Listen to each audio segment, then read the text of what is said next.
गणेशाय नमः। ज्येष्ठ कृष्ण अमावस्या के दिन वाले वट सावित्री व्रत कथा। भद्र देश के एक राजा थे जिनका नाम अश्वपति था। भद्र देश के राजा अश्वपति की कोई संतान न थी। उन्होंने संतान की प्राप्ति के लिए मंत्रोच्चारण के साथ प्रतिदिन 1 लाख आहुति आदि 18 वर्षों तक यह क्रम जारी रहा। उसके बाद सावित्री देवी ने प्रकट होकर वर दिया कि राजन, तुझे एक तेजस्वी कन्या पैदा होगी। सावित्री देवी की कृपा से जन्म लेने के कारण कन्या का नाम सावित्री रखा गया।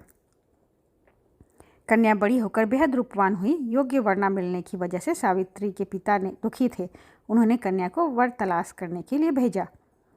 सावित्री तपोवन में भटकने लगी। वहाँ साल्व देश के राजा धूमतसेन रहते थे। क्योंकि उनका राज्य किसी ने छीन लिया था, उनके पुत्र सत्यवान को देकर सावित्री ने पति के रूप में उनका वरण किया। ऋषिराज नारद को जब यह बात पता चली तो वह राजा अश्वपति के पास पहुँचे और कहा कि हे राजन, ये आप क्या कर रहे हैं? सत्यवान गुणवान और धर्मात्मा है और बलवान है भी है, पर उसकी आयु बहुत छोटी है, वह अल्पायु है। 1 वर्ष के बाद ही उसकी मृत्यु हो जाएगी। इस पर सावित्री ने कहा कि पिताजी, आर्य कन्याएं अपने पति का एक बार ही वरण करती है। सावित्री हट करने लगी और बोली कि मैं सत्यवान से ही विवाह करूंगी।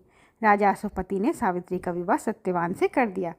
सावित्री अपने ससुराल पहुंचते ही सास ससुर की सेवा करने लगी। समय बीतता गया।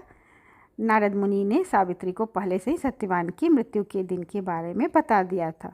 वह दिन जैसे जैसे करीब आने लगा, सावित्री अधीर होने लगी। उन्होंने 3 दिन पहले से ही उपवास शुरू कर दिया। नारद मुनि द्वारा कथित निश्चित तिथि पर पितरों का पूजन किया। हर दिन की तरह सत्यवान इस दिन भी लकड़ी काटने जंगल चले गए। साथ ही सावित्री भी चली गई। जंगल में पहुंचकर सत्यवान लकड़ी काटने के लिए एक पेड़ पर चढ़ गए। तभी उसके सिर में तेज दर्द होने लगा। दर्द से व्याकुल सत्यवान पेड़ से नीचे उतर गए। सावित्री अपना भविष्य समझ गई। सत्यवान के सिर को गोद में रखकर सावित्री सत्यवान का सिर सहलाने लगी। तभी वहाँ यमराज आते दिखे। यमराज अपने साथ सत्यवान को ले जाने लगे। सावित्री भी उनके पीछे पीछे चल दी। यमराज ने सावित्री को समझाने की कोशिश की, यही विधि का विधान है, लेकिन सावित्री नहीं मानी। सावित्री की निष्ठा और पति परायणता को देखकर यमराज ने सावित्री से कहा कि हे देवी, तुम धन्य हो, तुम मुझसे कोई भी वरदान मांगो। सावित्री ने कहा कि मेरे सास ससुर वनवासी और अंधे हैं, उन्हें आप दिव्य ज्योति प्रदान करें। यमराज ने कहा ऐसा ही होगा, जाओ अब लौट जाओ। लेकिन सावित्री अपने पति सत्यवान के पीछे पीछे चलती रही। यमराज ने कहा तुम वापस जाओ, पति के पीछे चलना ही मेरा कर्तव्य है।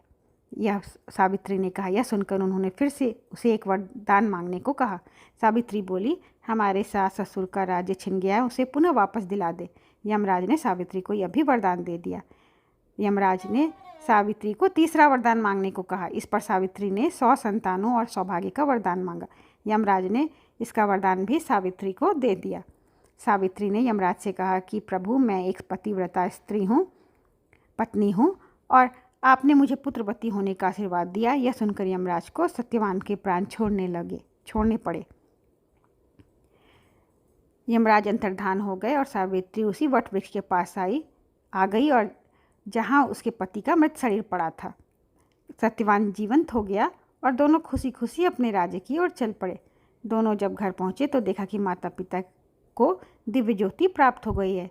इस प्रकार सावित्री सत्यवान चिरकाल तक राज्य सुख भोगते रहे। अतः पतिव्रता सावित्री के अनुरूप ही प्रथम अपने सास ससुर का उचित पूजन करने के साथ ही अन्य विधियों को प्रारंभ करें। वट सावित्री का व्रत और कथा सुनने से उपासक के वैवाहिक जीवन का साथी का आयु पर किसी प्रकार का कोई संकट वो टल जाता है। यहाँ पर वट सावित्री कथा समाप्त हुई। जय